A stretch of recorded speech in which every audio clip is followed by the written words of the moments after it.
Oak. Seems pretty simple, right? Wine goes in, give it a little time, better wine comes out. If only it were that easy. Well, first off, why oak at all? Well, a couple reasons. Number one is flavor. See, winemakers aren't beer makers. There's only grapes in wine. You can't throw in coriander and orange peel. So oak gives winemakers a way to add their handprint onto the wine and add some flavors that you wouldn't get from the grapes themselves. Number two, mouthfeel. It contributes to a velvety, soft mouthfeel that really helps harsher wines. First off, you have to get the barrels. Where do they come from? Well, trees that are at least 100 years old, cut down, dried into staves for 2 to 3 years in the wind and the air and the elements, then taken to a cooperage where a cooper turns it into barrels. He can make a barrel a day if he's lucky.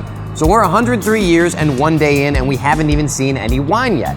Now there's two types of oak that are primarily used for wine aging, white French oak and white American oak. Now French oak is usually used for lighter, more delicate wines, Chardonnay, Pinot Noir, and imparts darker spice flavors, espresso and clove and allspice, whereas American oak has a lot sweeter flavors and is a little more strong, so it can stand up to Zinfandel and Petit Syrah, and it usually adds flavors of coconut and vanilla and even dill and some cool stuff like that. So you pick your oak and you're done, right? Wrong. How much new oak versus used oak do you want to use? The brand new barrel puts a lot of flavor and a couple uses a little bit. Usually winemakers will opt for some combination of the two, say 50% new, 50% used oak. How long do you want to age? You can age anywhere from a couple weeks to a couple years. Some wines actually have requirements by law of how long you have to age. Barolo in Italy needs to be aged for 18 months. Gran Reserva Rioja, 24 months. How big do you want the barrels? Smaller, more effective, but they're also more expensive. How much char do you want on your barrel? The staves can be toasted from light, medium to heavy, just like coffee, and that's going to affect the final flavor of the wine. And all this is assuming you even have the money to oak at all. These barrels cost between $800 and $1,500 a pop. You want to pass that cost on to your consumer, so because of this, a lot of winemakers use oak alternatives. Oak staves, oak chips, oak powder, put right into the wine.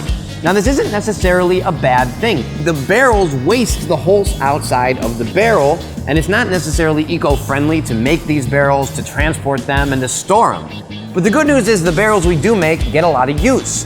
Barrels that are used for sherry or bourbon tend to be repurposed for long-term aging of Scotch whiskey, and we usually end up cutting these into furniture or wine racks or sometimes flower pots, which all in all isn't a bad life for a tree.